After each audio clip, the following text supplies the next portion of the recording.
अभी तक तो हम लोग 1 से 9 तक गिनती सीखे थे ना जी। आप लोग जानते हैं 1 से 9 तक गिनती जी। आज हम लोग सीखेंगे शून्य क्या है। क्या सीखेंगे? शून्य क्या है। तो हमारे यहाँ कितनी लड़कियाँ खड़ी हैं?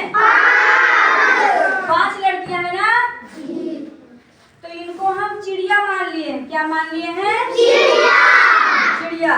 तो इन 5 चिड़ियों के माध्यम से आज हम शून्य की अवधारणा को सीखेंगे। ठीक है, शुरू करें।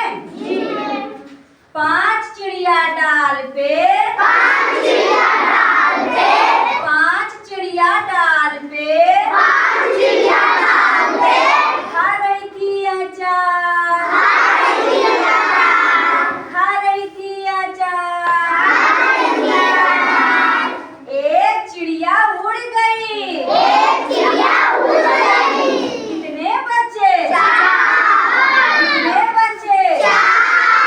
4 चिड़िया डाल पे, 4 चिड़िया डाल पे, 4 चिड़िया डाल पे, 4 चिड़िया डाल पे, बजा रही थी बीन, बजा रही थी बीन, बजा रही थी बीन, बजा रही थी बीन। एक चिड़िया उड़ गई, एक चिड़िया उड़ गई, एक चिड़िया उड़ गई। कितने बच्चे? 3। कितने बच्चे? 3। 3 चिड़िया डाल पे, 3 चिड़िया डाल पे, 3 चिड़िया खेत में, 3 चिड़िया खेत में, हो रही थी जो, हो रही थी जो। एक चिड़िया उड़ गई, एक चिड़िया उड़ गई। कितने बच्चे? 2।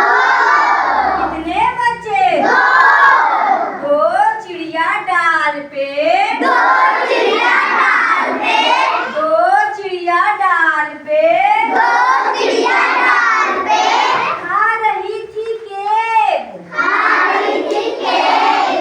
एक चिड़िया उड़ गई, एक चिड़िया उड़ गई। कितने बच्चे? कितने बच्चे? एक चिड़िया डाल पे, एक चिड़िया डाल पे, बन गई हीरो, बन गई हीरो।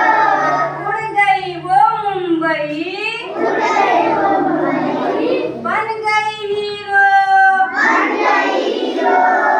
कितना बचा? 0। कितना बचा? 0।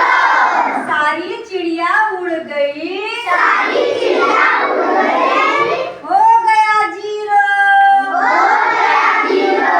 देखो बच्चों, जब सारी चिड़िया उड़ गई तो कितना बचा? 0। तो 0 का मतलब आप लोग समझते हैं? 0 का मतलब क्या होता है? एक भी नहीं। क्या होता है? एक भी नहीं, कुछ भी नहीं और एकदम खाली। तो आज हम लोग क्या सीखे हैं? शून्य की अवधारणा। शून्य का मतलब कुछ भी नहीं